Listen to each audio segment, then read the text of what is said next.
Hey there, and welcome to this week's edition of The Wrap. The MK party is back in the headlines, and shocker, it's not for winning any awards in good governance. This week, we also unpack Ukraine's bold attack on Russia, how scientists are using AI to decode animal chit-chat, and the latest quiet exit of Afrikaners. Oh, and a South African took on a UK right-wing panel and cooked.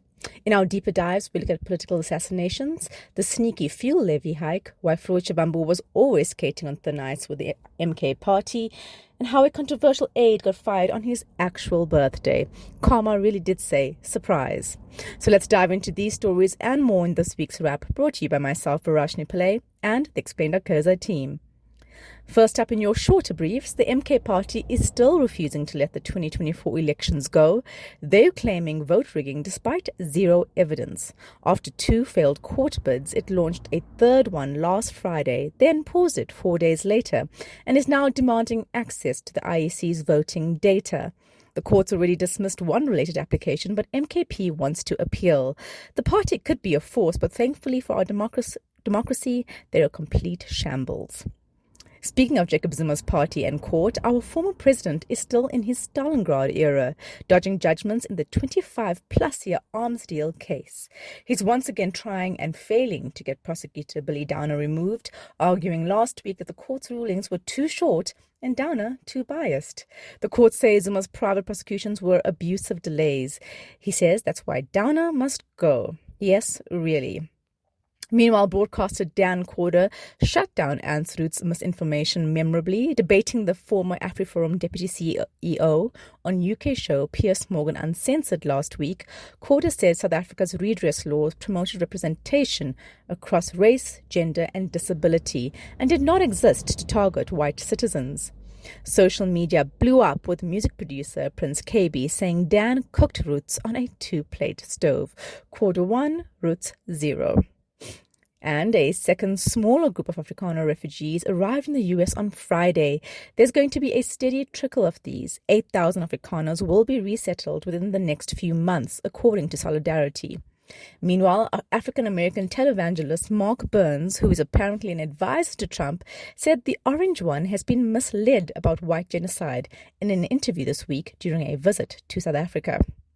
And finally, in your domestic briefs, Higher Education Minister Dr. Nobuhle Nkabane is under fire again. Last month, she had to backtrack on a dodgy list of CETA chairs stacked with ANC-linked names like Gwede Mantashe's son.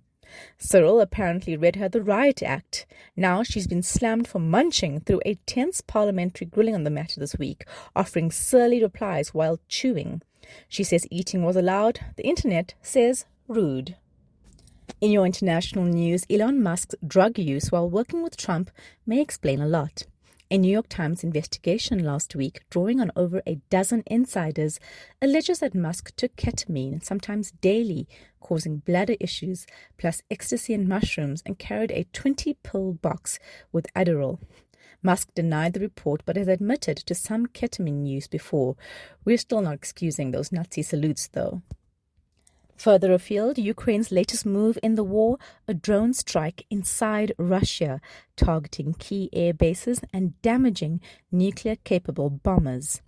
Sunday's surprise operation, dubbed Spider's Web, saw 117 drones smuggled into Russia in wooden sheds, then launched remotely, with some even guided by AI. Military experts are impressed, but Putin is livid, warning Trump he'll respond and placing peace talks on a shakier ground.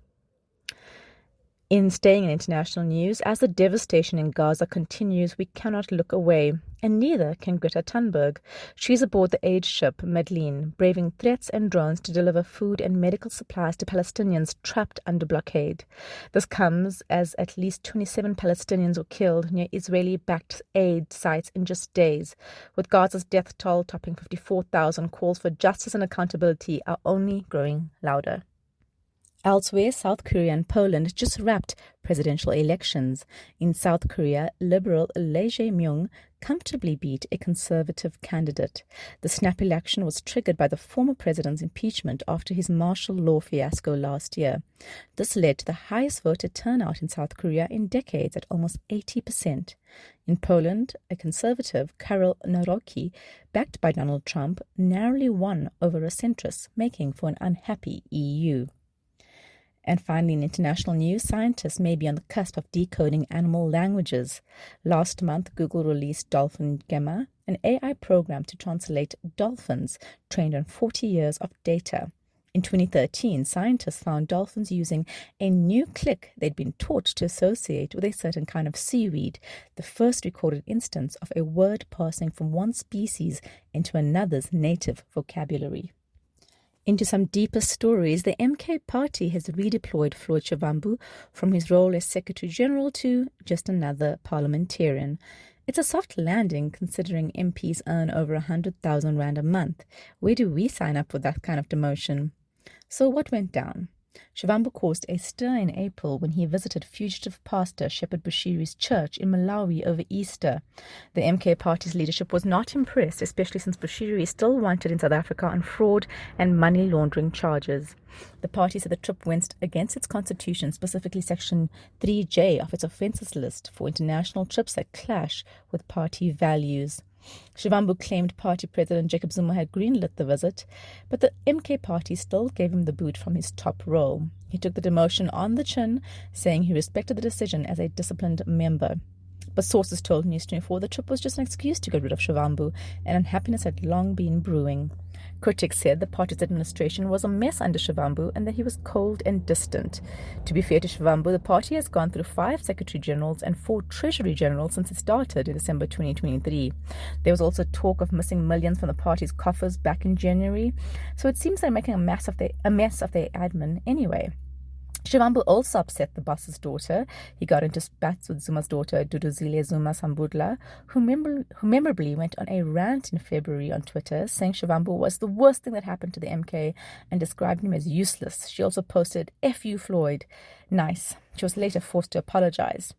Shivambu was not the first casualty of the MK's internal wars. Just last month, MKP Chief Whip Mzwanele Mani was replaced by Colleen Makubela after clashing with Deputy President John Hlophe. The feud was so intense that it reportedly got physical. For now, Shivambu's back in Parliament, but don't expect EFF-style chaos. With the MKP still mired in internal battles, he'll likely be keeping a low profile. And with a party this messy, we don't blame him. In the DA, the Roman Cabernac finally gets the boot. You know that moment when the birthday cake comes out and someone hands you a termination letter? That's what happened to Roman Cabernac, the now former Chief of Staff to Agriculture Minister John Steenhuisen. The controversial podcaster confirmed his sacking in a video on Twitter yesterday, sarcastically thanking Steenhuisen, who is also the DA leader, for the fantastic timing.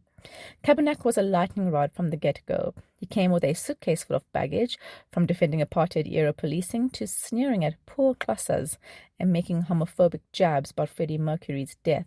Oh, and let's not forget his love letters to the Kremlin and rants about NGOs being puppets of foreign powers.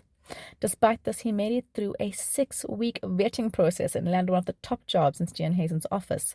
But that didn't last long. Public pressure grew louder.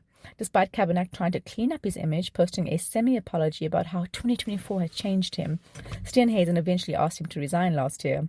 A further complication he may have faced, however, is a lack of security clearance. News reports earlier this year say the state security agency refused to grant Cabernac security clearance due to his dual French nationality. Cabernac refused to relinquish the 1.4 million rand a year gig, dragging Steenhuisen through what must have been an arduous labour process. Cabernac does have a legal background.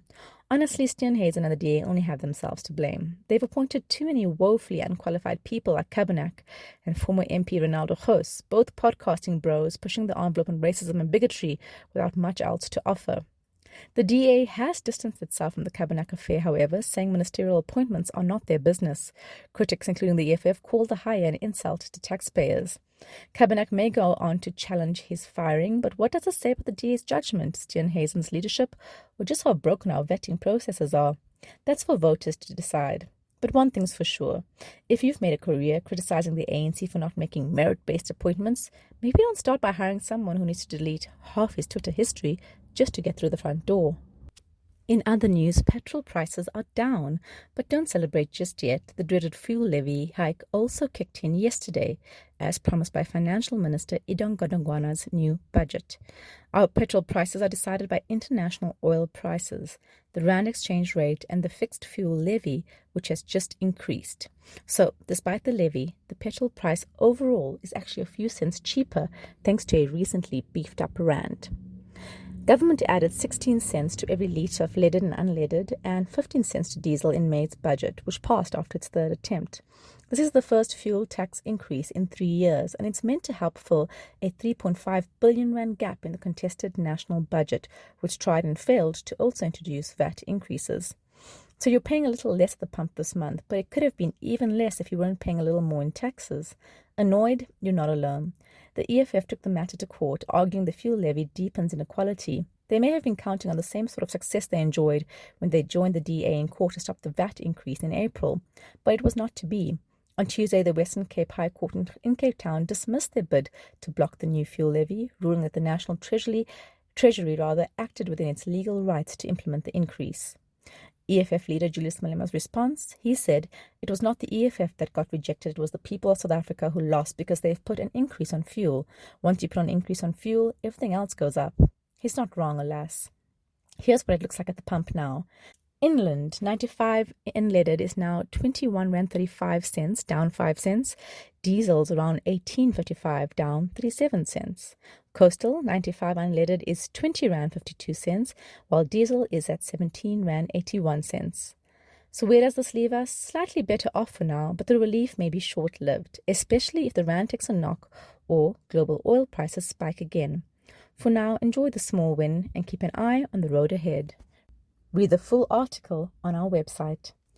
Finally, this weekend, South Africa lost another politician to a bullet.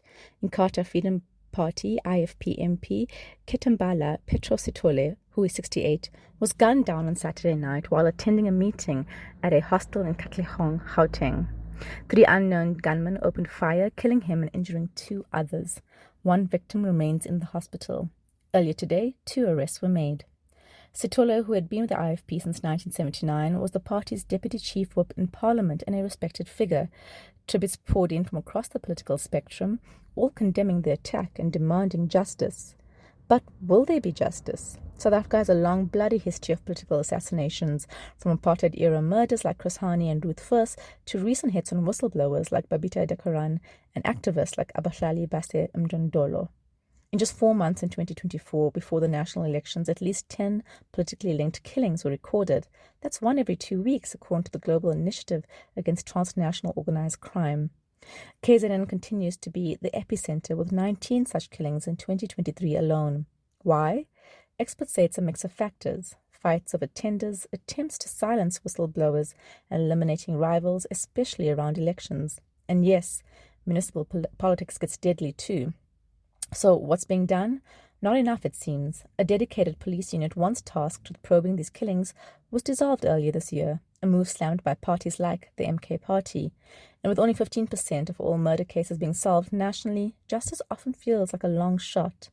Sithole's assassination is a reminder that standing up in South African politics can still mean risking your life. If the murder of a sitting MP doesn't sound the alarm, what will? South Africa's future depends on not just casting votes, but protecting those who take office. Again, read the full article on our website. That's it from us at The Wrap, an award-winning product of Explain.co.za. Simple news summaries for busy people. Remember to share the love, tell your friends to sign up at explain.co.za/subscribe. Till next time, goodbye from the team.